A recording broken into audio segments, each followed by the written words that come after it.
మీ యొక్క శ్రేష్టమైన నామానికి స్తోత్రములు చెల్లిస్తున్నాం నాయన. ఉపయోగపడండి అయ్యా. ఈ యొక్క పునరుద్ధాన దినమందు మిమ్మల్ని ఆత్మతో సత్యంతో ఆరాధించే మహాపురం మా అందరికీ ఇచ్చినందుకే మీకు స్తోత్రములు చెల్లిస్తున్నాం. పాడినటువంటి పాటల ద్వారా మీరు మహిమ పొందేవారని నమ్ముతున్నాను. దయచేసి నాయన కొద్ది సమయం మీ యొక్క లేఖనాలను ధ్యానించడానికి ఇష్టపడుతుండగా మా యొక్క ప్రతి హృదయ తలపును మీ వైపు పెట్టినప్పుడు సహాయం చేయించమని వేడుకుంటున్నాను. అయ్యా, అనాలోచితంగా మీ యొక్క సన్నిధానంలో కూర్చోకుండా భయంతో వణుకుతో మీ యొక్క వాక్యాన్ని వినటకు సహాయం చేయించమని వేడుకుంటున్నాను. వాక్యము వినడుచుండగా వినగలిగినటువంటి చెవిని, భద్రపరుచుకునేటువంటి హృదయాన్ని, నెమరవేసుకునేటువంటి మనస్సాక్షిని, గైకునేటువంటి జీవితాలను నాకు మా అందరినీ ప్రసాదించమని వేడుకుంటున్నాను. మాట్లాడుతున్నది నేను కాదు కాబట్టి మీ యొక్క నోటికి దూరగా వాడుకొని అమూల్యమైనటువంటి మీ యొక్క సంగతులను మాకు నేర్పించుకొని వేడుకుంటున్నాను. అయ్యా, బోధించదు మీ యొక్క ఉపకారాత్మక సహాయంను నాకు మెండుగా ప్రసాదించమని వేడుకుంటున్నాను. రావాల్సినటువంటి ప్రియులు అనేకులు ఉన్నారు నాయన. యథార్థంగా ఆశపడ్డ వారందరికీ మీ యొక్క సన్నిధాన వాక్యాలను ప్రసాదించి సమస్త మహిమాకంత ప్రభావం నేర్కొనమని ప్రభువైన యేసుక్రీస్తు వారి పరిశుద్ధ నామమున ప్రార్థించి వేడుకొనుచున్నాము తండ్రి. ఆమేన్.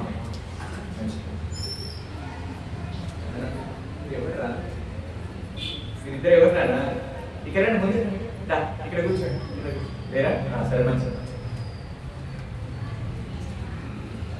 వస్తుంది రా, అమ్మ వస్తుంది, కూర్చో. వస్తుంది కూర్చో. వాడు సండే స్కూల్కి వచ్చిండు, వాళ్ళ అమ్మ ఇంకా రాలేదు. వాడు చిన్న పోతాడు బాబు. సరే మంచిది, ఏం కాదు, కూర్చో. అందరు ఉన్నారు అందరు నీకు. మీ అందరికి తెలిసిన కొన్ని చెట్ల పేర్లు చెప్పండి. చెట్లు ట్రీస్ ట్రీస్ ట్రీస్ తెలుసా? ఎవరికైనా మన చెట్లు తెలుసా? అనిలనే మన చెట్లు తెలుసా మనకి? చెట్లు గులాబ్ పువ్వు. నాకు తెలుసా, గులాబీ చెట్టు వేసుకొచ్చినప్పుడే నాకు అర్థమైపోయింది.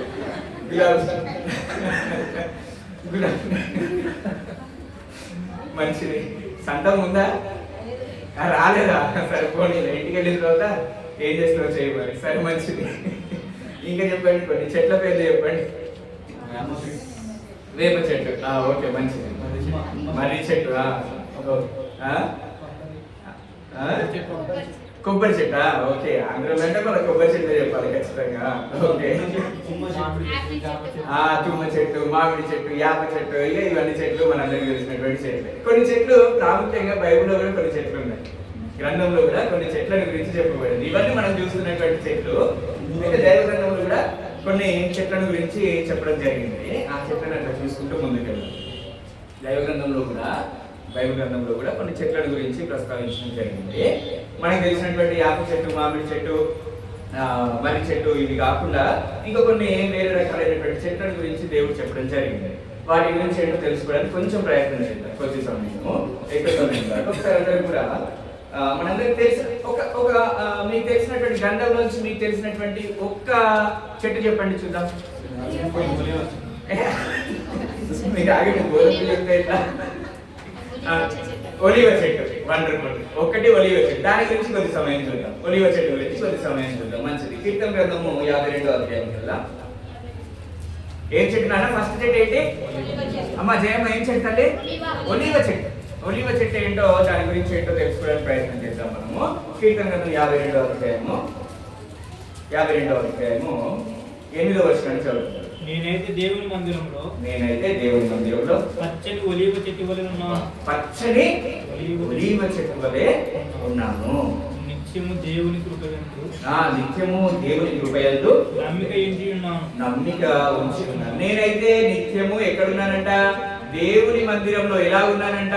ఒలీవ చెట్టు వలె ఉన్నాను అని చెప్పేసి అంటున్నాడు. ఒలీవ చెట్టు ఎలా ఉంటుందంట? పచ్చగా. ఎలా ఉంటుందంట? Ever green. ఒలివ చెట్టు ఎలా ఉంటుంది తెలుసా? ఎప్పుడు కూడా ఎండిపోదంట. Ever green. దాని విశిష్టత ఏంటంటే, ఒలివ చెట్టు యొక్క విశిష్టత ఏంటంటే కనుక ఎప్పుడు కూడా పచ్చగా ఉంటుందంట. అంటే ఎప్పుడు కూడా అది ఎండిపోదు, వాడిపోదు.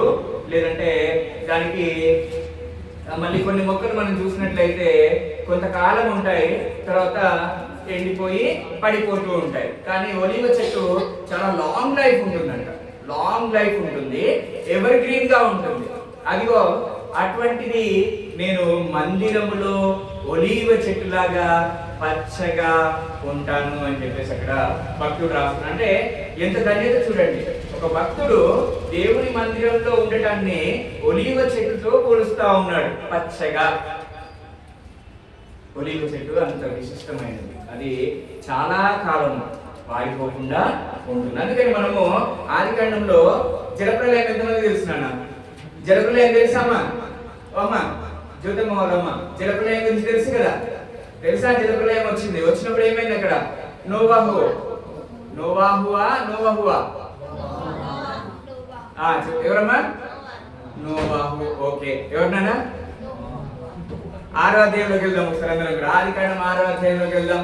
అమ్మా బాగానే చదువుతున్నారు అందరు కూడా, గ్రంథం బాగా చదువుతున్నారు అయితే అందరు. 6వ అధ్యాయంలోకి వెళ్దాం. అక్కడ ఒకసారి చదువు.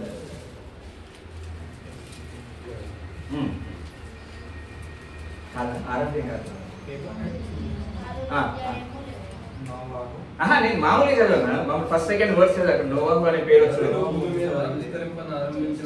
తర్వాత వారికి పుట్టినప్పుడు దేవుని కుమారులు నరుల కుమార్తెలకు చక్కని వారిని చూచి వారందరిలో తమకు మనసుకు వచ్చిన స్త్రీలను వివాహం చేసుకుని అప్పుడు యెహోవా ఆత్మ నరులతో ఎల్లప్పుడూ వాదించదు. వారు తమ అక్రమ విషయంలో నామాత్రులై ఉన్నారు. అయినను వారి దినములు 160 ఏండ్లగునెను. ఆ దినములలో నెఫీలులను వారి భూమి మీద నుండేది, తర్వాతను ఉండేది. దేవుని కుమారులు నరుల కుమార్తెలతో పోయినప్పుడు వారికి పిల్లలను కనిది. పూర్వకాలమందే పేరు పొందిన సూర్యులు వీరే. నరుల చెడుతనము భూమి మీద గొప్పదనియు వారి హృదయం యొక్క తలంపులలోను ఊహ అంతయు ఎల్లప్పుడూ కేవలము చెడ్డదనియు యెహోవా చూచి తాను భూమి మీద నరులను చేసినందుకు యెహోవా సంతాపము నుండి తన హృదయంలో నొచ్చుకొనెను. అప్పుడు యెహోవా నేను సృజించిన నరులను నరులతో కూడా జంతువులను, పురుగులను, ఆకాశ పక్షులను భూమి మీద నుండకుండా తుడిచివేయదు. ఎలయనగా నేను వారిని సృష్టించినందుకు సంతాపము నుండి అయితే నోవాహు యెహోవా ఎన్నో వచనం అది? 8వ వచనం. Right, okay. మళ్ళీ ఒకసారి చదవండి. 8వ వచనమే. అయితే నోవాహు మళ్ళీ అక్కడే ఆగుదా? మళ్ళీ ఒకసారి. అయితే నోవాహు మళ్ళీ ఒకసారి. అయితే నోవాహు మళ్ళీ ఒకసారి. అమ్మ కరెక్టేనా? కరెక్టేనా? ఒకసారి మళ్ళీ చూద్దాం. అయితే కూడా తీసేయండి ఇప్పుడు, తర్వాత ఒకటే చదవండి. వాహు ఉందా, బహు ఉందా? నోవహు ఆయన పేరు మనం జనరల్ గా ప్రాసలో వచ్చేస్తుంది నోవాహు అని చెప్పేసి. నోవహు ఏంటని మనం చెప్తాం ఇప్పుడు అందరము. మా జయమ్మ ఎవరు? ఆయన పేరేంటి? నోవహు. నోవాహు కాదు, నోవహు. మంచిది. ఆ నోవహు జలప్రలయం వచ్చినప్పుడు అది వర్షము తగ్గిందా లేదా, లేదంటే ఆ యొక్క జలప్రలయం తగ్గిందా లేదా అని తెలుసుకోవడానికి దేవుడు ఎవరిని పంపించాడు? కాకిని పంపించాడు. ఆ తర్వాత పావురాన్ని పంపించాడు. పంపించినప్పుడు అది ఏం పట్టుకొని వచ్చింది? ఏ ఆకు పట్టుకొని వచ్చింది? ఒలీవ ఆకు పట్టుకొని వచ్చింది. అదే అండి ఒలీవ చెట్టు అంటే. ఒలీవ చెట్టు ఎంత ఎలాగో మన్నిక ఉంటుందంటే దానికి అంత జలప్రలయంలో కూడా చిగిర్చి ఉండేటువంటి చెట్టు ఏదైనా ఉందా అని చెప్పేసి అంటే అది ఒలీవ చెట్టు. ఎవరైతే దేవుని యొక్క సన్నిధానంలో మందిరంలో ఉంటారో వారు అది అటువంటి చెట్టులాగా ఉంటారంట. అటువంటి చెట్టులాగా ఉంటాడు, ఒలీవ చెట్టులాగా. నేను నా మందిరంలో ఒలీవ చెట్టు వలె పచ్చగా ఉంటాను అని చెప్పేసి చెప్పడం జరిగింది. ఒలీవ చెట్టు ఆ జలప్రలయం వచ్చినా కానీ దానికి నాశనము అవ్వలేదు. అందుకనే అది ఇంకా చిగురించే ఉంది. కాబట్టి అది ఆకు తీసుకొచ్చి నోవాకు ఇవ్వడము జరిగింది. అది ఒలీవ చెట్టు. ఈ ఒలీవ చెట్టు వల్ల చాలా మనము కొబ్బరి నూనె కొంటూ ఉంటామా? కొబ్బరి నూనె రాసుకుంటాం కదా జుట్టుకు, లేకపోతే చలికాలం వచ్చినప్పుడు స్కిన్ కు రాసుకుంటాం కదా. అట్లాగే ఆలివ్ ఆయిల్ మనందరికీ తెలుసు కదా. ఆలివ్ ఆయిల్ చాలా మెడిసినల్ ఆయిల్. అది ఇటు విధంగా మెడిసిన్స్ లో కూడా వాడబడుతుంది ఒలీవ చెట్టు. ఈ మధ్యన దాంతో చాలా బిజినెస్ జరుగుతున్నాయి. ఎక్కడ? సూపర్ మార్కెట్లలో బిజినెస్ జరుగుతున్నాయి, మళ్ళీ చర్చ్లలో కూడా బిజినెస్లు జరుగుతున్నాయి చక్కగా. చాలా రకాలైనటువంటి ఆయిల్స్ వచ్చేసినాయి కదా చర్చ్లలో కూడా. ఇదిగో ఇది కొనండి ప్రార్థన ఆయిల్ అని చెప్పేసి వస్తున్నాయి కదా. ప్రార్థన ఆయిల్ లేదు, ఏమి లేదు.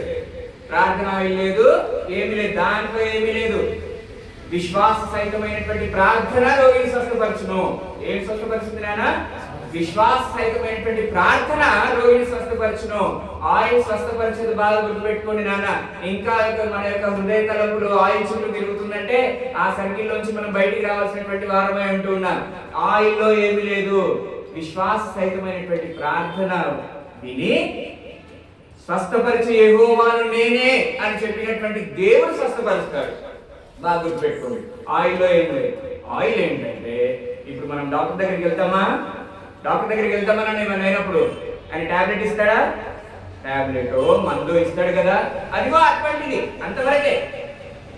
ఆయిల్లో ఏం లేదు. ప్రార్థన ఆయిల్, ప్రార్థన ఆయిల్, ప్రార్థన ఆయిల్ 100 రూపాయలు కొనండి, 200 కొనండి, ఇదంతా కూడా బిజినెస్ లేవు. మార్గం ఉంటుందా? మంచి ఒక చెట్టు గురించి చూసినాం. చాలా రోజులు ఉంటుంది ఒలివ చెట్టు. మెడిసినల్ ప్లాంట్ లాగా పనిచేస్తుంది. అది ఎప్పుడు కూడా పచ్చగా ఉంటుంది అనేటువంటి విషయాన్ని ఒకసారి అదే విధంగా రోమిలకు రాసిన పత్రికలోకి వెళ్దాం.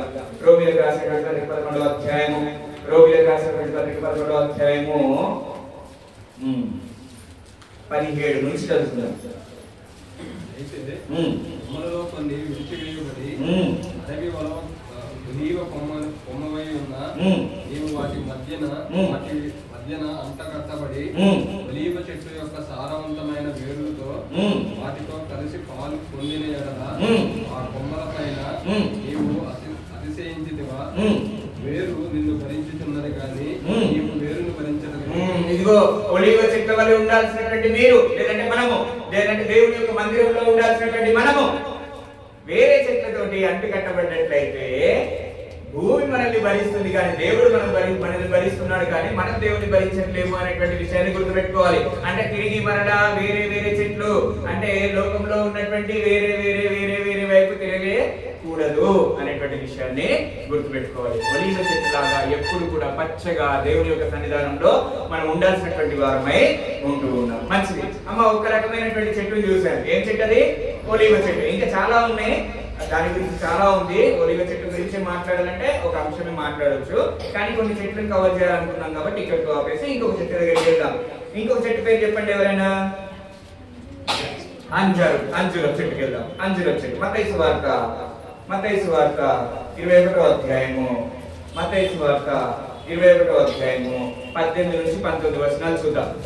ఉదయమందు పట్టణమునకు మరలా వెళ్ళుచుండగా ఆయన ఆకలి కొనెను. అబ్బా, యేసుక్రీస్తు ప్రభువారంట వెళ్తూ ఉన్నారంట, ప్రయాణం చేస్తా ఉన్నారు. ప్రయాణం చేసేటప్పుడు ఏమైందంటే ఆయనకి, మనం కూడా ప్రయాణం చేసినప్పుడు ఆకలి అవుతుందా లేదని అన్నాం. మనమైతే మంచిగా మూటలు కట్టుకొని క్యాన్లు కట్టుకొని పోతాం కదా పోయేటప్పుడు, దూర ప్రాంతానికి పోయేటప్పుడు. పాపం యేసుక్రీస్తు ప్రభువారు అప్పుడు కట్టుకోలే ఏమి. ఆయన పాపం నడకనే కదా, ఆయన మొత్తం నడుస్తా ఉన్నాడంట. నడిచేటప్పుడు ఏమైంది? ఆయన కూడా ఆకలైంది. మరి ఆయన శరీరధారిగా వచ్చాడు కదా మన మధ్యలోనికి. దేవాది దేవుడే అండి, దేవుడితో సమానంగా ఉండుట గొప్ప భాగ్యమని ఎంచుకోలేదు, కానీ ఆయన మానవుడిగా రిక్తునిగా మన కోసము వచ్చాడు. మన శరీరంలో ఉన్నప్పుడు ఆయన కూడా ఆకలి అవుతుంది కదా, ఆయన కూడా ఆకలైందంట. అప్పుడు ధ్రువ ప్రక్కన ఉన్న యొక్క అంజూరపు చెట్టును చూసి, ఇక్కడ ఒక చెట్టు కనబడుతుంది. ఏం చెట్టు అది? అంజూరపు చెట్టు. నాన్న ఏం చెట్టు కనబడుతుంది? అన్న చూద్దాం. అంజూరపు చెట్టు కనబడుతుంది. అంజూరపు చెట్టు ఏం చేసిందో చూద్దాం. దాని ఎదుగు రాగా దాని యందు ఆకులు తప్ప మరేమీ కనబడలేదు. ఏమీ కనబడలేదంట. దేవుడేమో ఆకలితో ఉన్నాడు. దేవుడు ఈరోజు వాక్యం చెప్తాను బిడ్డ అని చెప్పేసి అంటూ ఉన్నాడు. మనిషికి అక్కడ ఆయనకి ఏమి కనబడలేదు. ఒక ఆకులే కనబడ్డాయి, ఫలాలేమి లేవు. ఫలాలు లేనటువంటి చెట్టు కనబడ్డది అక్కడ ఆయనకి. ఆయన ఏం చేసిండు మరి అప్పుడు? దానిని చూసి ఇక మీదట ఎన్నడికి నీవు కాపు కాయకుందుగా అని చెప్పాను.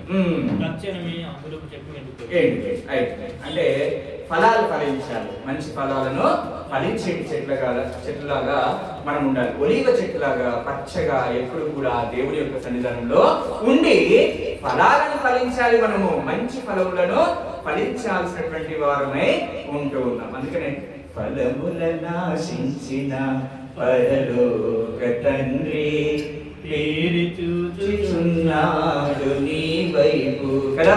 కాబట్టి అంజూరపు చెట్టు అంటే అక్కడ ఫలాలు ఇవ్వలేదంట నాన్న. ఫలాలు ఇవ్వకపోతే దేవుడికి కోపం వచ్చేసిండు, దాన్ని కాల్ చేసిండు, అయిపోయింది, దాని పని అయిపోయింది. మన పని కూడా అలాగే అయిపోతుందేమో. ఏ చెట్టులాగా ఉన్నాం ఇప్పుడు మనము? ఒలివ చెట్టులాగా పచ్చగా దేవుడి యొక్క సన్నిధానంలో ఉందామా, అంజూరపు చెట్టులాగా దేవుడి చేత శపింపబడదామా? ఆలోచించుకోవాలి. పచ్చగా ఉండాలి. నేను నా కుటుంబము పచ్చగా ఉండాలి అంటే ఎల్లప్పుడు ఎక్కడ ఉండాలి? క్రీస్తు సంఘంలో ఉండాలి. వేరే సంఘాలలో రక్షణ లేదు, బాగా గుర్తుపెట్టుకోవాలి. మంచిది. ఇంకొంచెం ముందుకు వెళ్దాం. ఇంకా తెలిసింది ఒకటి చెప్పండి. ఇంకొక వృక్షం ఏదని చెప్పండి. చెట్టు, ఇంకొక చెట్టు బైబిల్లో ఒకటి చెప్పిండు. ఒలివ మంచి ప్రాముఖ్యమైన చెప్పిండు. అంజూరపు చెట్టు కూడా మంచిది చెప్పిండు. ఇంకొకటి చెప్పండి ఏదైనా. మేడి చెట్టు. Very good. ఓకే, మేడి చెట్టు దగ్గరికి వెళ్ళిపోదాం. మేడి చెట్టు అని చెప్పి కదా, లూకాసు వార్తకి వెళ్దాం. అందులో లూకాసు వార్త 19వ అధ్యాయం 4వ వచనం. అమ్మ మేడి చెట్టు విన్నారా? ఎవరు గుర్తుకొస్తారు మేడి చెట్టు అనగానే? Very good. ఒకసారి లూకాసు వార్త 19వ అధ్యాయం 4వ వచనానికి వెళ్దాం. అప్పుడు యేసు ఆ త్రోవను రానై ఉండెను గనుక అతడు ముందుగా పరిగెత్తి ఆయనను చూచుటకు ఒక మేడి చెట్టు చెట్టు ఉన్నాడంట. ఏం చేసిందంటే ఆయన ఆశతో, దేవుని చూడాలనేటువంటి ఆశతో పాపం ఆయన ఎట్లున్నాడంట? కూర్చగా ఉన్నాడు. కూర్చోంటే మరి ఆజాద్ బాబులు ఉంటారు కదా, మన సురేష్ అన్న లాంటి వాళ్ళు, మన రాజన్న లాంటి వాళ్ళు, అనిల్ అన్న లాంటి వాళ్ళు ఉంటారు కదా, హైట్ గా. మరి అప్పుడు రాజు లాంటి వాళ్ళకి ఎట్లా కనబడుతుంది? మంచిది. మరి అప్పుడు చూడడానికి ఉరికిపోయి ఆసక్తితో దేవుని వెతకడానికి ఆయన ఏం చేసిందంట? రా చెక్కేదా, మీ ఇంట్లో ఈరోజు నేను భోజనం చేయాల్సినది రా అని చెప్పేసి దేవుడు తీసుకొని పోయింది. అబ్బా, ఎంత మంచి చెట్టు కదా అయితే. కాబట్టి మనం కూడా అటు ఆసక్తి కలిగి ఉండాలి. ఇంకొకటి చెప్పండి. ఇంకోటి ఏదైనా చెప్పండి. ద్రాక్ష. నేను నిజమైనటువంటి ద్రాక్ష తోటని, మీరు తీగలు. మీరు అదేనా? ద్రాక్ష వల్ల నేను, తీగలు మీరు. మంచిది. ఇంకా చెప్పండి. నాలో ఫలింపని ప్రతి కొమ్మ తీసివేయబడును అని చెప్పేసి అంటాడు. అంటే ఆ ద్రాక్ష తోటలో ఎవరైతే, ఆ తోటకు లేదంటే ఆ చెట్టుకి ఎవరైతే అంటు కట్టబడి లేరో వాళ్ళందరూ కూడా ఏమైపోతారంట?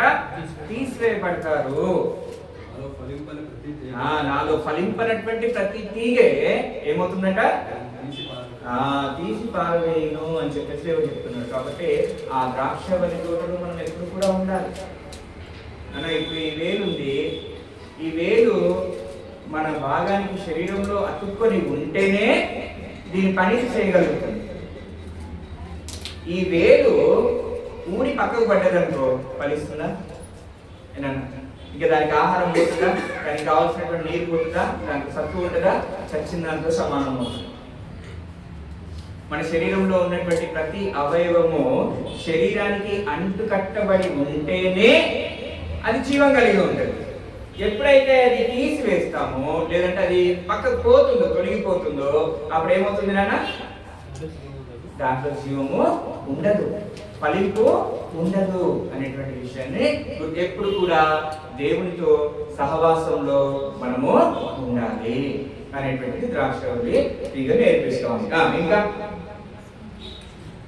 అన్నిటికీ ప్రాముఖ్యమైనవి ఇంకా కొన్ని చూద్దాం. మత్తయి సువార్త 11వ అధ్యాయంలోకి వెళ్దాం.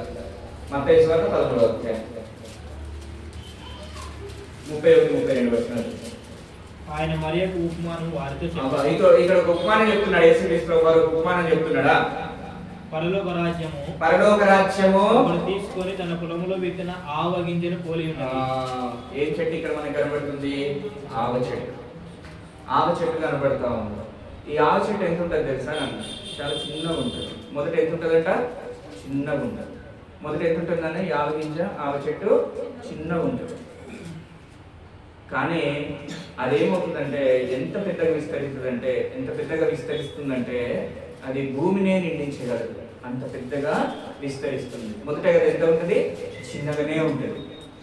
కానీ అది ఎదుగుతూ ఉంటే భూమిని అంతా కూడా విస్తరించగలదు. అటువంటిది ఆవగింజ. అందుకనే పరలోక రాజ్యమును అనగా సంఘమును దేవుడు దేంతో పోలుస్తున్నాడు అంటే ఆవగింజతో పోలుస్తా ఉన్నాడు, ఆవ చెట్టుతో పోలుస్తా ఉన్నాడు ఆయన. ఎందుకు తెలుసా?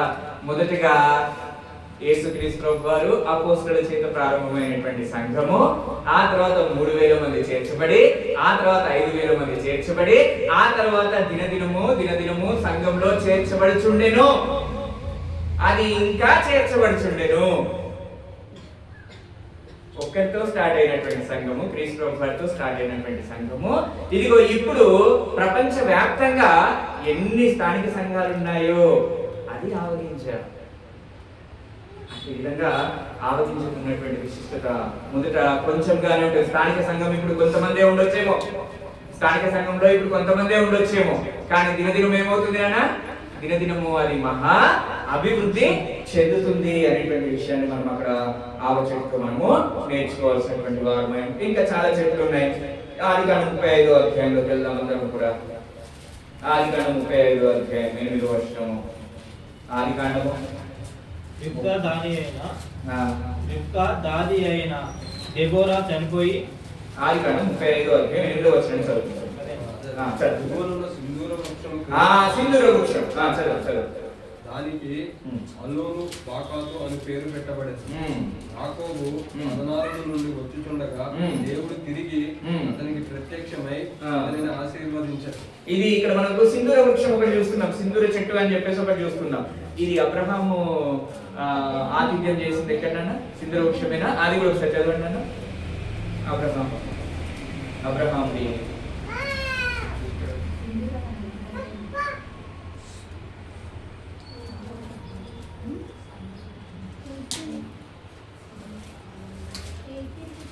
18th chapter first verse చదవండి.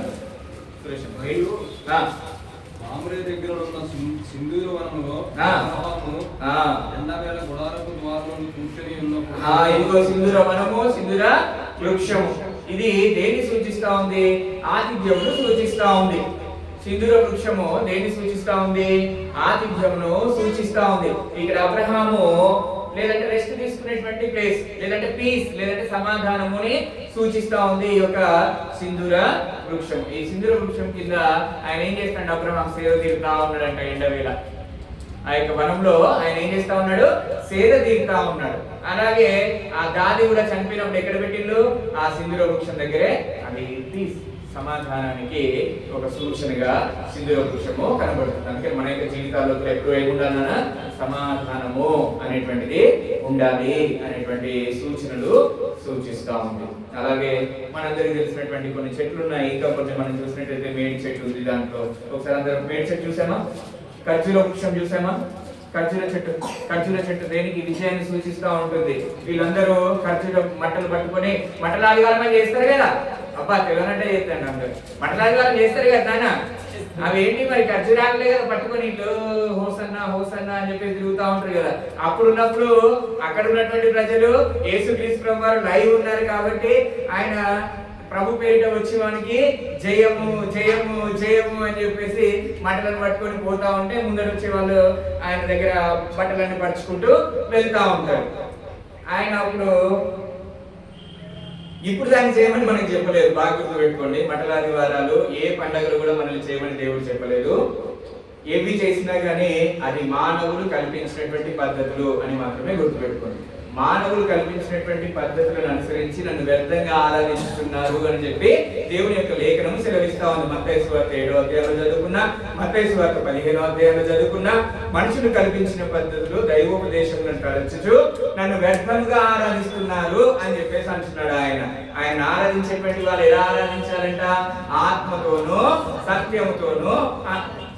మొన్న ఈ మధ్యన ఒక రీల్ చూసినాం. ఏముందంటే కోలాటం ఆడుతున్నారమ్మా. ఏది? హోలీ పండగకి కోలాటం ఆడుతారు కదా. హోలీ పండగకి ఏమిస్తారు? అది భోగి మంటలు వేస్తారు కదా నాన్న. భోగి మంటలు వేసి ఆ తర్వాత ఏంటంటే ట్రెడిషన్ లో కోలాటం ఆడతారు. కోలాటం ఆడుతుంటే ఇప్పుడు వాళ్ళకు పండగ చేసుకుంటారు కదా అని చెప్పేసి పాపం అమాయకులైనటువంటి క్రైస్తవులు అని అనుకుంటున్నటువంటి వారు ఏం చేస్తున్నారంటే వాళ్ళు కూడా యేసుక్రీస్తు బొమ్మను పెట్టి దాని చుట్టూ తిరుగుకుంటూ పోరాటం ఆడతారు. ఎంత దారుణంగా ఉందో పరిస్థితి కదా. కాబట్టి ఇవన్నీ కూడా మానవులు కల్పించినవి. వీటన్నిటిని కూడా వివేచన కలిగి దేవుని యొక్క జ్ఞానం కలిగి మనము వెళ్ళాల్సినటువంటి వారమై ఉంటూ ఉన్నాం. అంతేగాని చెప్పిండ్లు చేసేద్దాం అనేటువంటి దూరంలో ఉండొద్దు నాన్న. ఎప్పుడు కూడా గ్రంథాన్ని చదువుకోవాలి. అందుకనే స్థానిక సంఘంలో గ్రంథాన్ని చదివిస్తున్నాం. మామూలుగా చదివించట్లేదు, ఉట్టుటిగా అచ్చపచ్చిగా ఏదో అనాలోచితంగా చదివించట్లేదు. గ్రంథాన్ని ఎందుకు చదవకనే చెప్పేటి వినేస్తున్నారు, నమ్మేస్తున్నారు.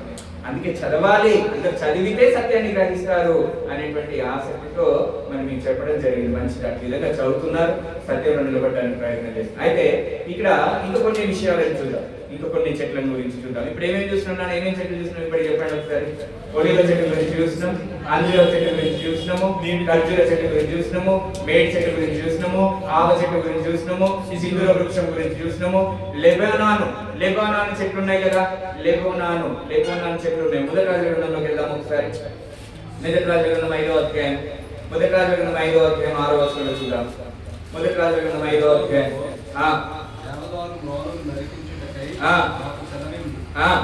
సేవకులను నీ సేవకులను కలిసి పనిచేయుడు. మానులను నరుకుటయందు సీదోనీయులకు సాటి అయిన వారు మాను. మంచిది. అక్కడ మనం చూసాం. ఇప్పుడు మనం అది లెబానాను వృక్షంలో అని చెప్పేసి చూసాం. అదే విధంగా యెహెజ్కేలు గ్రంథంలోనికి వెళ్దాం. యెహెజ్కేలు గ్రంథము 31వ అధ్యాయం. యెహెజ్కేలు గ్రంథం 31వ అధ్యాయం 3వ వచనాన్ని చూద్దాం. అష్షూరీయులు లెబనోనును దేవదారు వృక్షమునై కప్పి ఉండిరి.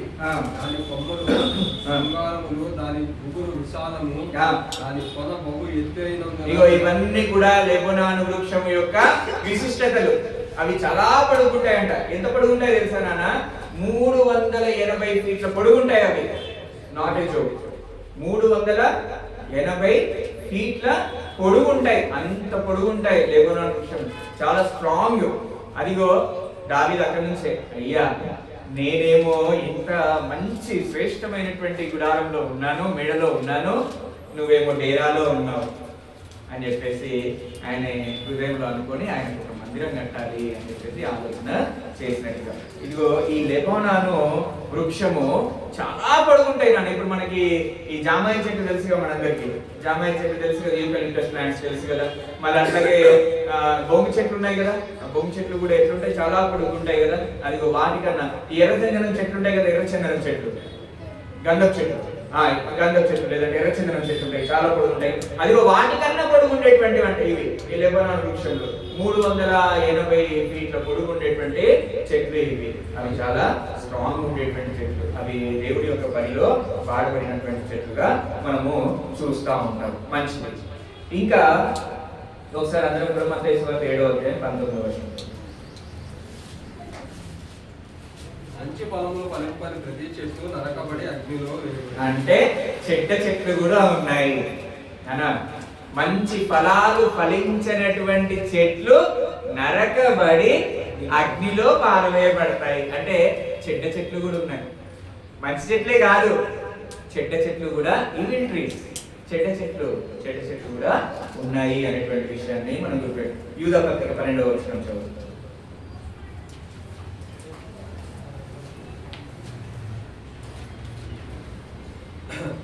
వీరు నిర్భయముగా మీతో సుభోజనము చేయుచు తమను తాము నిర్భయముగా పోషించుకొనుచు ఈ ప్రేమ విందులలో దొంగ మెట్టులుగా ఉన్నారు. వీరి గాలి చేత ఇటు అటు కొట్టుకొనుకో నిర్జల మేఘములు, కాయలు రాలి ఫలములు లేక 2 మార్లు చచ్చి వేళ్లతో పెగిలింపబడిన చెట్టుగా. చూడండి, దుర్మార్గులైనటువంటి వారు లేదంటే అబద్ధ బోధకులు ఎలా ఉన్నారంట? వీళ్ళు చెట్లు, వీళ్ళు నరకబడి అగ్నిలో పారవేయబడతారు. ఎవరైతే సత్యానికి దూరంగా ఉన్నారో నిర్జలమైనటువంటి మేఘములు అంటే ఏంటన్నా? జలంతో నిండిపోయేటువంటివి. జలం అంటే నీరు, మేఘములు ఏంటన్నా? మేఘాలు అంటేనే నీరు.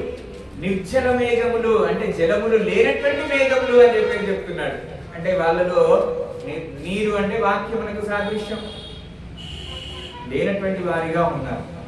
వాళ్ళు ఎక్కడ ఉంటారట? నరకబడి అగ్నిలో చెట్లు ఉన్నాయి. చాలా జాగ్రత్తగా మనము ఆలోచించుకోవాలి. ఎవరైనా చెప్తున్నారు అని చెప్పేసి అంటే నాన్న అందరూ చెప్పేది యేసుక్రీస్తు ప్రభు వారి గురించే కదా అనేటువంటి పాయింట్ దగ్గరికే వస్తారు. ఎవరు చెప్పినా యేసుక్రీస్తు ప్రభు వారి దగ్గరికి కదా చెప్పేది, లోపల వాళ్ళు కూడా అదే కదా చెప్పేది అని చెప్పేసి అంటారు. సత్యం అనేది ఒకటి ఉంటుంది నాన్న. రెండు ఎంత? రెండు ఎంతమ్మా? రెండు ఎంతనే?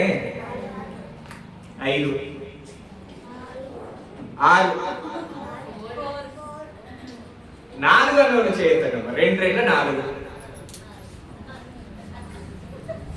మా రమ్యకు వేరే ఉంది అనుకుంటా. 2 అంటే రమ్యకు వేరే అనుకుంటా. అమ్మా రమ్యమ్మ 2 ఎంత తల్లి? 22. మంచిది. సత్యము అదిగో 2 4 అనేది ఎంత సత్యమో, 2 4 అనేది ఎంత సత్యమో, క్రీస్తు సంఘము అనేది మాత్రమే సత్యము. క్రీస్తు సంఘము మాత్రమే సత్యము. అట్టి విధంగా సత్యాన్ని బోధించగలగాలి, సత్యమును బోధించగలగాలి.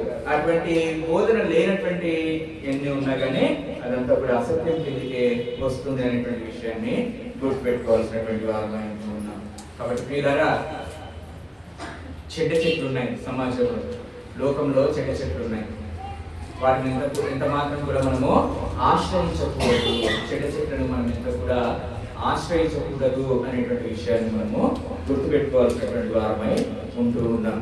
ప్రియులారా, మనందరికీ ఏదైనా వనంలో కొన్ని చెట్లు ఉన్నాయి. వాటి దగ్గరికి వెళ్ళిపోదాం ఇప్పుడు అర్జెంటుగా.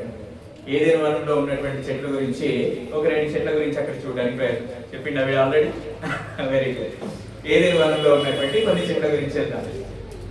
ఆదికాండం 3వ అధ్యాయంలో దేవుడు ఒక ఆజ్ఞని ఇచ్చాడు. ఏం ఆజ్ఞ ఇచ్చాడు? ఎవరు చెప్తారో చేయొద్దని అంటే దేవుడు ఒక ఆజ్ఞని ఇచ్చాడు. మా వదిన చెప్తా అన్నది, వెరీ గుడ్. శామ్యుల్ గారు చెప్తా అన్నారు, ఝాన్సీ చెప్తా అనింది, కీర్తి చెప్తా అనింది, మా సౌజన్యమ్మకి రాదంట, స్పందనకు రాదంట, ఓకే జయమ్మ చెప్తా అని రాదంట.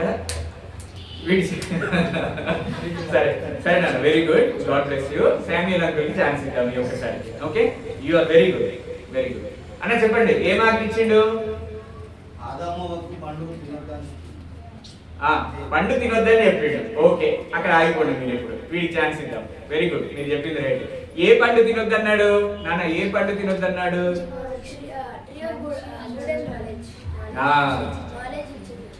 నాలెడ్జ్ ఇచ్చేటువంటి, మంచి చెడ్డల తెలివినిచ్చేటువంటి వృక్ష ఫలమును తినకూడదు. వెరీ గుడ్ అన్న, మీరు వెరీ గుడ్ అన్న, నువ్వు కూడా వెరీ గుడ్. మంచి చెడ్డల తెలివినిచ్చేటువంటి వృక్షం ఒకటి ఉంది అనేటువంటి విషయాన్ని మనకు అర్థమవుతుంది. మంచి చెడ్డల తెలివినిచ్చేటువంటి వృక్షం ఉంది. ఇప్పుడు చాలా వృక్షాలు చూసుకున్నాం కదా, ఇదిగో ఈ వృక్షం కూడా మనకు కనబడతా ఉంది. మంచి చెడ్డల తెలివినిచ్చేటువంటి వృక్షం ఉంది. దేవుడు ఏం చెప్పిండన్నా? దాన్ని తినకూడదు అని చెప్పేసి ఆదాముతో చెప్పాడు. ఆదాముతోనే చెప్పాడా? ఆదాము అవ్వ ఇద్దరికి కలిపి చెప్పాడా? ఇద్దరికి. ఓకే, సునీతమ్మకి 2, సౌజన్యకి 2, ఝాన్సీ 2. ఇంద్ర దొరికిల్లి ఈరోజు నాకు మంచిగా. మీరు ఒకసారి వెళ్దాం అన్న, ఒకసారి చదవండి. ఎవరికి ఆజ్ఞించాడు? దేవుడైన యెహోవా చేసిన ఆజ్ఞ దగ్గరికి వెళ్ళిపోయి ఎవరికి ఆజ్ఞించాడో చదవండి అన్న. 2:16 కదా.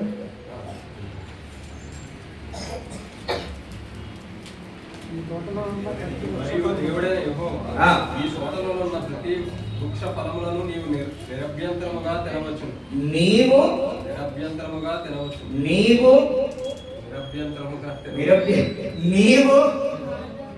ఎవరికి చెప్తున్నాడు నాన్న? ఎవరికి చెప్పాడు దేవుడు? అబ్బాయి ఇద్దరికా? స్వప్నమ్మ ఎంతమందికి రా ఆజ్ఞ? దేవుడు ఎవరితో చెప్పిండు? ఆదాముకే చెప్పిండు. బాగా గుర్తుపెట్టుకోండి నాన్న. సృష్టిని చేసినప్పుడు దేవుడు మొదట ఆదామును చేసిండు కదా. ఆదామును చేసి తోట మధ్యలో ఉంచి అన్ని ఫలాలను తినొచ్చిన ఆయన ఒక్కటి తినకూడదు అని చెప్పేసి, ఏంటది? మంచి చెడ్డల తెలివినిచ్చేటువంటి వృక్ష ఫలము నువ్వు తినకూడదు అని చెప్పాడు. రైట్. చెప్పిన తర్వాత ఇప్పుడు తిన్నది ఎవరు? హవ్వ తిన్నది. తిన్నది ఎవరు? హవ్వ. దానికి ముందు కొంచెం సంభాషణ జరుగుతుంది కదా. హవ్వ తిన్న తర్వాత, తినడానికన్నా ముందు కొంచెం సంభాషణ జరుగుతుంది. ఏం సంభాషణ? సాతానుతోటి. ఈ సండే స్కూల్లో కంట్రోల్ చేయలేకపోతున్నా నేను. వాళ్ళే చెప్తాను అన్న ఆన్సర్స్. మీ మెసేజ్ కూడా మీరే చెప్పండి రా వచ్చి. ఇక మంచిది. అయితే హవ్వకి సాతానికి లేదంటే అక్కడ సర్పానికి ఒక సంభాషణ జరిగింది. అదేంటో చూడడానికి ప్రయత్నం చేద్దాం. ఒకసారి అది చదవండి. అయితే తోట మధ్యలో ఉన్న చెట్టు ఫలములను గురించి దేవుడు మీరు చావకుండానట్లు వాటిని తినకూడదని వాటిని ముట్టకూడదని చెప్పానని సర్పముతో చెప్పాను. అందుకు సర్పము మీరు చావనే చావరు. దేవుడు ఏం చెప్పిండు? తిన్న దినమున నీవు నిశ్చయముగా చచ్చెదవు అని చెప్పేసి దేవుడు చెప్తే, సాతాను ఏం చెప్తుంది? మీరు చావనే, యు విల్ డై అని చెప్పేసి దేవుడు చెప్తే, యు విల్ నాట్ డై అని చెప్పేసి సాతాను. నాట్ అనేటువంటిది ఒకటే యాడ్ చేసింది. అక్కడి నుంచి అబద్ధం స్టార్ట్ అవుతుంది. నాట్ ఒకటే చిన్న పదం యూజ్ చేసింది అంతే. మీరు చస్తారు అని చెప్పేసి దేవుడు చెప్తే, మీరు చావనే చావరు. నాట్ అనేటువంటి ఒక్క వర్డ్ యూజ్ చేసేసి మొత్తాన్ని కొలాప్స్ చేసేసింది. అక్కడి నుంచి ఏ ప్రారంభమైంది నాన్న? అయితే మళ్ళీ ఒక ప్రశ్న. అయ్యో, ప్రశ్నలు అందించాల్సిన మంచిది. మరి ఆదాముకి చెప్పాడు కదా దేవుడు నువ్వు తినొద్దు అని చెప్పేసి. ఇప్పుడు అవ్వమ్మకి ఎట్లా తెలిసింది? సర్పంతో మాట్లాడింది కదా, దేవుడికి తినొద్దు అన్నాడు మమ్మల్ని అని చెప్పి సర్పంతో అవ్వమ్మ చెప్పింది కదా. ఎట్లా చెప్పి ఉంటది? ఆదాము తన భార్యకి చెప్పిండు. మనం కూడా మన ఇంట్లో దేవుని యొక్క ప్రతి సంగతిని మన భార్యకి, మన పిల్లలకి చెప్పాలి. ఆదాము తన భార్యకు నేర్పించాడు. ఏమని నేర్పించాడు? అమ్మా, మనం అన్ని తినొచ్చు అన్నాడు దేవుడు, ఇగో ఇది తినొద్దు అన్నాడు, జాగ్రత్త అని చెప్పేసి చెప్పడం జరిగింది. నేను అంటే ఇంటి యజమానిగా నేను, దేవుడు తర్వాత శిక్షించేటప్పుడు ఎవరిని పిలిచిండు? ఫస్ట్ ఆదామా ఎక్కడున్నావు? ఎవరిని పిలిచిండు? యజమానినే పిలిచిండు. బాగా గుర్తుపెట్టుకోండి యజమానులారా. మన ఇంట్లో వాళ్ళని నడిపించుకోవాల్సినటువంటి బాధ్యత మనది, యజమానులది అంటే పురుషులది. ఆదాముకే ఆజ్ఞ ఇచ్చి తిరిగి ఆదామునే అడుగుతున్నాడు. తప్పు చేసిందేమో హవ్వమ్మ నుంచి తప్పు స్టార్ట్ అయింది. కానీ దేవుడు ఎవరిని ప్రశ్నిస్తున్నాడు? ఆదామునే ప్రశ్నిస్తున్నాడు. బాగా గుర్తుపెట్టుకున్నాను. యజమానులమైనటువంటి మనము ఆదాము నేర్పించాడు. కానీ ఆయన నేర్పించి ఏం చేసిందంటే, పాపం ఆమె అవిధేయత టైంలో ఆమెను అడ్డుకోలేకపోయింది. ఆమె అవిధేయత చూపించేటువంటి టైంలో ఆమెను అడ్డుకోలేకపోయింది, ఎదురు చెప్పలేకపోయింది, వైఫల్యం. అందుకే దేవుడు, నేను నీకు ఆజ్ఞయించాను, నీ కుటుంబానికి నువ్వు నేర్పించుకోలేవా అని చెప్పేసి ప్రశ్న సంధించింది. అనిలన్న బాధ్యత సంతమ్మది కాదు, నీ ఇంటిని నడిపించుకోవాల్సినటువంటి బాధ్యత నీది. రాజా, నీ ఇంటిని నడిపించుకోవాల్సినటువంటి బాధ్యత నీదే. శ్రీధర్, నీ ఇంటిని నడిపించుకోవాల్సినటువంటి బాధ్యత నీదే. రాజన్న మనదే. కాబట్టి అటు విధంగా ఇక్కడ పాపము అనేటువంటి చెట్టు మనం చూస్తున్నాం నాన్న. ఇంతవరకు మంచి చెడుల తెలివినిచ్చి వృక్ష ఫలం ఏంటి? పాపము కూర్చున్నటువంటి వృక్షము. పాపపు వృక్షాన్ని మనం చూస్తా ఉన్నాం. ఇప్పుడు ఈ పాపపు వృక్షం వలన లోకంలోనికి ఏమెంటర్ అయింది? పాపము ఎంటర్ అయింది. పాపం వలన ఏమొస్తుంది నాన్న? పాపం వలన వచ్చి జీతము, అందరూ చెప్తారు, పాపం వలన వచ్చి జీతము మరణము. అటు విధంగా ఈ పాపపు వృక్షము, పాపపు చెట్టు గురించి ఆలోచిస్తున్నాం మనం. ఇప్పటివరకు కొన్ని చెట్ల గురించి చూసాం కదా. ఏమేమి చెట్లు చూసాం చెప్పండి ఒకసారి. Very good, excellent, correct. ఇప్పుడు ఏం చూస్తున్నాము? పాపపు చెట్టును చూస్తున్నాం. పాపపు చెట్టు, ఈ చెట్టులో ఉన్నటువంటి ఫలాన్ని తిన్నందుకు పాపం అనేది లోకంలోకి వచ్చింది. అది ఇప్పటికీ ఈ భూమి ఉన్నంత కాలం కూడా మరి అది నడుస్తూనే ఉంటున్నట్టుగా మనము చూస్తూ ఉంటాం. అందుకనే ఒకసారి అందరం కూడా దీన్ని ఎలా చెప్పేస్తున్నారంటే, సాతాను మీరు చావనే చావరు, యూ విల్ నాట్ అనేటువంటి ఒక్కటి ఎట్లయితే, అలాగే బాప్తిస్మము అవసరము. రక్షణ పొందడానికి ఏం అవసరం నాన్న? బాప్తిస్మం అవసరమా లేదా నాన్న? రక్షణ పొందడానికి బాప్తిస్మము అవసరమా కాదా? అవసరము అని దేవుడి యొక్క లేఖనం సెలవిస్తా ఉంటే అవసరము లేదు లేదు అనేటువంటి ఒక్క వర్డ్ యూజ్ చేసేసి మొత్తాన్ని తప్పుదో పట్టిస్తున్నారు ఇప్పుడున్నటువంటి క్రైస్తవ సమాజం. ఒకటే వర్డ్ యూజ్ చేస్తున్నారు. అక్కడ సాతాను ఎలాగైతే నాట్ అని యూజ్ చేసిందో ఇక్కడ కూడా నాట్ రిక్వైర్డ్. దేవుడేమో baptism required for the salvation అని చెప్పేసి చెప్తూ ఉంటే బాప్టిజం ఈజ్ నాట్ రిక్వైర్డ్ అని చెప్పేసి అటాచ్ చేసేస్తున్నారు. లేదంటే చిన్నపిల్లలకు తీసుకెళ్లి బాప్టిజం ఇచ్చేస్తున్నారు. చిన్నపిల్లలకు బాప్టిజమా? చిన్నపిల్లలకు బాప్టిజమా? ఎప్పుడు నమ్మకండి. చిన్నపిల్లలకు బాప్తిసాలు, చీకరించేటువంటి బాప్తిసాలు ఇవన్నీ లేవు గ్రంథంలో. మంచిది.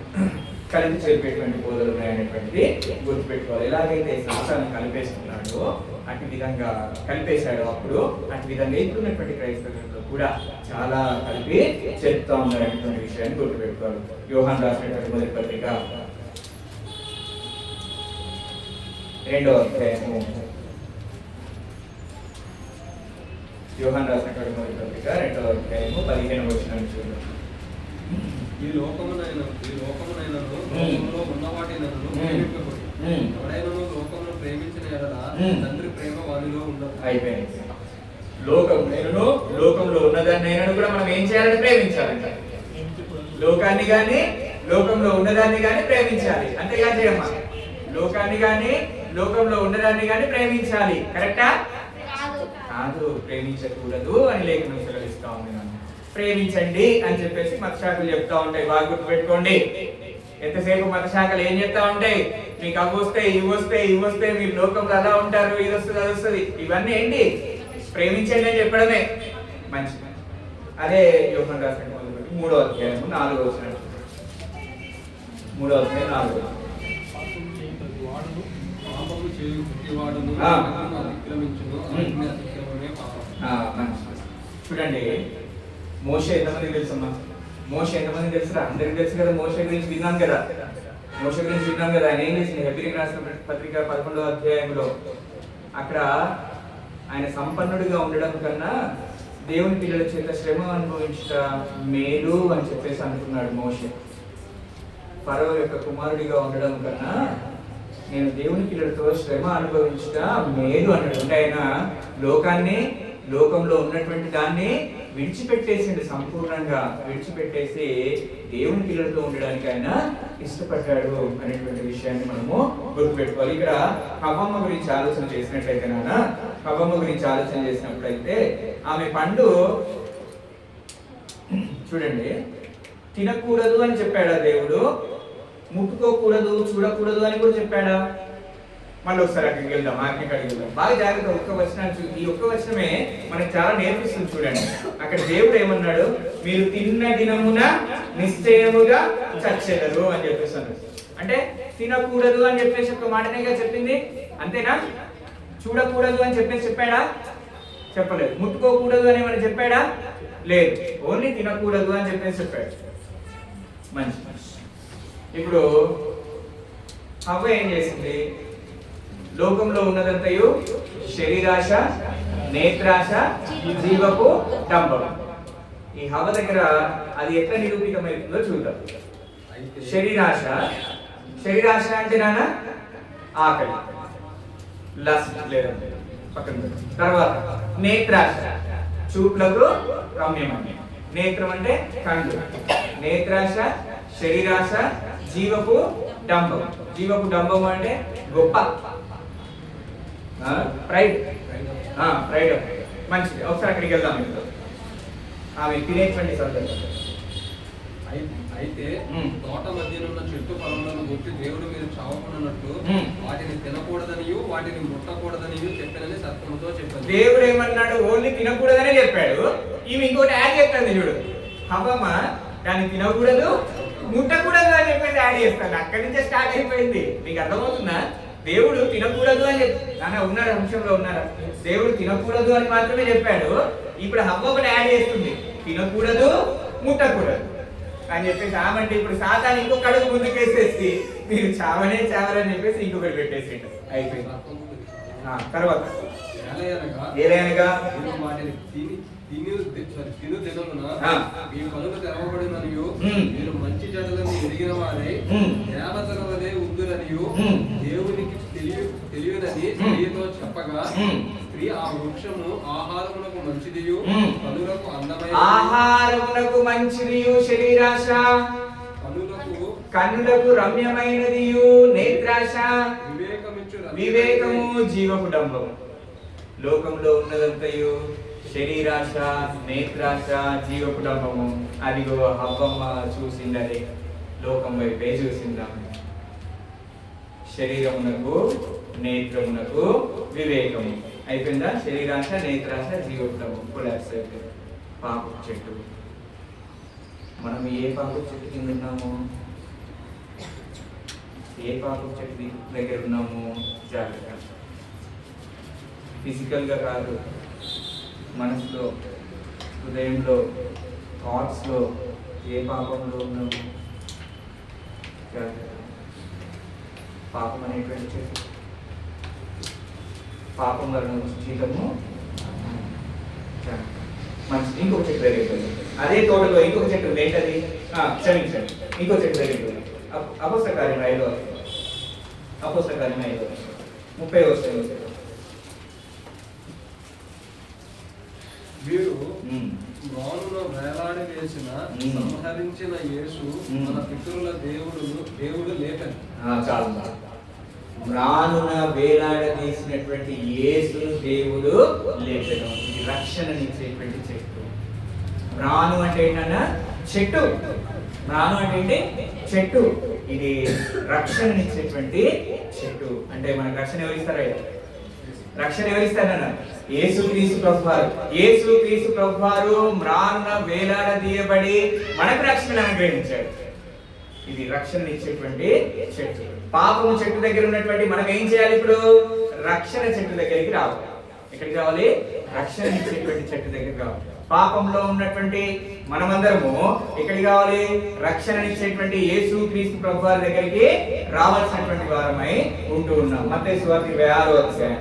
మత్తయి సువార్త 26వ అధ్యాయము 52వ వచనం చూద్దాం. మత్తయి సువార్త 26వ అధ్యాయము 52వ వచనం చూద్దాం. యేసుని కత్తి వలలో తిరిగి పెట్టుము. కత్తి పెట్టుకున్న వారందరూ కత్తి చేతనే నశించదు. ఈ సమయమున నేను నా తండ్రిని వేడుకొనవలెనని వేడుకొనని ఎడల ఆయన 12 సేనా వ్యూహముల కంటే. ఇక్కడ మనం జరుగుతున్నటువంటి సంభాషణ మనం చూసినట్లయితే యేసుక్రీస్తుని పట్టుకోవడానికి చాలా మంది వచ్చారు. వచ్చిందమ్మా?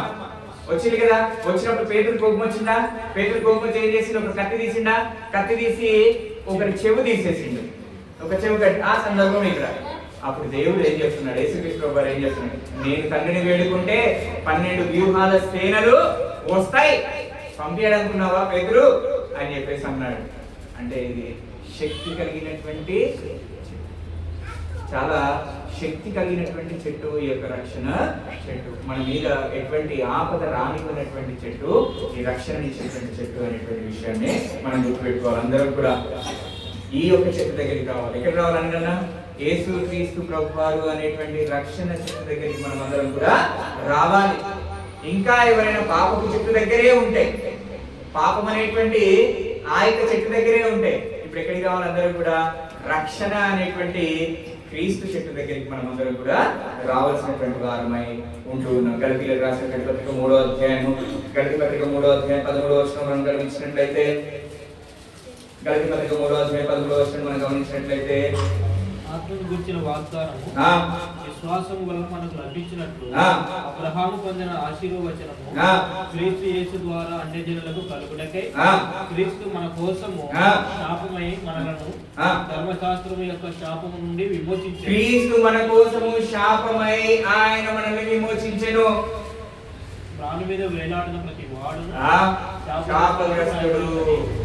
కాబట్టి ప్రియులారా, రక్షణ మన యొక్క పాపములను భరించి, మన యొక్క శాపములను భరించి ఆయన రక్షణనిస్తా ఉన్నాడు. ఇంకా పాపం అనేటువంటి చెట్టులో ఉన్నటువంటి చెట్టు దగ్గర ఉన్నటువంటి మనమందరం ఎక్కడికి కావాలన్నా రక్షణ అనేటువంటి చెట్టు దగ్గరికి రావాల్సినటువంటి వారు. అందుకనే కొరింథీయులకు రాసినటువంటి పత్రికలో మంచిగా చెప్తాడు. 6వ అధ్యాయంలో మంచిగా చెప్తాడు దేవుడు. ఏమని చెప్తాడు? ఇదే అనుకూల సమయము, నేడే రక్షణ దినము అని చెప్పేసి దేవుడి యొక్క లేఖనం సెలవిస్తా ఉంది. ఇంకా ఎవరైతే పాపం అనేటువంటి చెట్టు దగ్గరే ఉన్నామో ఇక్కడ కావాలి రక్షణ అనేటువంటి చెట్టు. రక్షణ ఎక్కడ ఉంది నాన్న? యేసుక్రీస్తు ప్రభు వారిలో ఉంది. యేసుక్రీస్తు ప్రభు వారు అందరికీ ప్రభు అని చెప్పేసి చెప్పబడింది. ఆయన రక్షకుడు అని చెప్పబడింది. యేసు అనగా రక్షకుడు. ఆ పేరులోనే రక్షణ. కాబట్టి కడుగు చేయటం ఎందుకు అని చెప్పేసి దేవుని యొక్క వాక్యము సెలవిస్తాం. ఇప్పుడు రెండు చూసాం. ఏమిటి అది? పాపం అనేటువంటి చెట్టు, రక్షణ అనేటువంటి చెట్టు. ఈ రక్షణ అనేటువంటి చెట్టు దగ్గరికి వస్తే మనం ఇంకో చెట్టులో ప్రవేశిస్తాం. ఏం చెట్టు అది? జీవ వృక్షం. ఎక్కడికి వెళ్తాము? జీవ వృక్షపు చెట్టు దగ్గరికి వెళ్ళగలుగుతాం. ఎప్పుడు మనము పాపం అనేటువంటి చెట్టును విడిచి రక్షణ అనేటువంటి చెట్టు దగ్గరికి వచ్చినప్పుడు మనం ఎందుకు పాలు పంచుకుంటాము? జీవ వృక్షపు దగ్గరికి మనము చేరుకుంటాము. ఒకసారి అందరం ఆదికాండంలోకి వెళ్దాం. ఆదికాండం 3వ అధ్యాయము 22వ వచనం. ఆదికాండం 3వ అధ్యాయం 22వ వచనం. మంచి చెడులను ఎరుగునట్లు ఆదాము మనలో ఒకరి వంటి వాడే కాబట్టి అతడు ఒకవేళ తన చెయ్యి చాచి జీవ వృక్ష ఫలమును కూడా తీసుకొని తిని నిరంతరము జీవించలేమోనని దేవుడైన యెహోవా అతడు ఏదేల నుండి తీయబడెను దాని సేద్యపరచులకు ఏదేను తోటలో నుండి అతన్ని పంపివేశాడు. చాలు చూడండి. జీవ వృక్ష ఫలంలోని జీవ వృక్షం దగ్గరికి వెళ్ళాలంటే, ఆ ఫలాలు తినాలి అంటే అందరికి అవకాశం లేదు. అందరికీ అవకాశం, నేను ఇంకా పాపం అనేటువంటి చెట్టు దగ్గరే ఉంటాను కానీ జీవ వృక్షం చెట్టు దగ్గరికి వచ్చేస్తాను, అమాంతం జంప్ చేసేస్తాను అంటే వీలు లేదు. మధ్యలో ఇంకొక చెట్టు దగ్గరికి రావాలి. ఏంటది? రక్షణ అనేటువంటి చెట్టు. ఆ చెట్టు దగ్గరికి రాకుండా జీవ వృక్షం అనేటువంటి చెట్టు దగ్గరికి మనము ఎంత మాత్రము వెళ్ళలేము. దేవుడు దాన్ని ఏం చేసినట్ట? అడ్డు వేసేసిండు. ఓన్లీ దాంట్లో వెళ్ళడానికి మార్గము యేసుక్రీస్తు ప్రభువారు. అందుకనే ప్రకటన గ్రంథంలో వెళ్దాం. ప్రకటన 2వ అధ్యాయం 7వ వచనం చూద్దాం. ప్రకటన 2వ అధ్యాయం 7వ వచనం. చెవిగలవాడు ఆత్మ సంగములతో చెప్పుచున్న మాట వినును గాక. జయించువానికి దేవుని పరదేశంలో ఉన్న జీవవృక్ష ఫలములను జయించువానికి పరదేశంలో ఉన్నటువంటి జీవవృక్ష ఫలములను పూజింపనిత్తును అని చెప్పేసి అంటున్నాడు. దేన్ని జయించినటువంటి వాడికి? పాపం అనేటువంటి చెట్టు దగ్గర ఉన్నటువంటి వారు దాన్ని జయించి రక్షణ అనేటువంటి చెట్టు దగ్గరికి వచ్చినటువంటి వారికి జీవవృక్ష ఫలములను నేను ఇస్తాను, పూజింపనిస్తాను అని చెప్పేసి దేవుని యొక్క లేఖనము సెలవిస్తా ఉంది. కాబట్టి ప్రియులారా, చాలా చెట్ల సంగతులను చూశాను. ప్రాముఖ్యమైనటువంటి చెట్టు పాపం అనేటువంటి చెట్టు, రక్షణ అనేటువంటి చెట్టు, జీవవృక్ష ఫలము ఇచ్చేటువంటి చెట్టు. ఇదిగో ఈ 3 చెట్లు గుండా మనం ఏ చెట్టు దగ్గర ఆగిపోయి ఉన్నాం చూసుకోవాల్సినటువంటి వారమే ఉంటుంది. అందుకని ఆ పుస్తకాలు 2వ అధ్యాయంలో 38వ వచనంలో అయ్యా మేమేమి చెట్టుము అని చెప్పేసి పేతురును కడమ అపోస్తలుని అడిగినప్పుడు మీరు లేచి ప్రార్థన చేసి పాప క్షమాపణ నిమిత్తము ప్రతి వాడును యేసుక్రీస్తు నామమున బాప్తిస్మము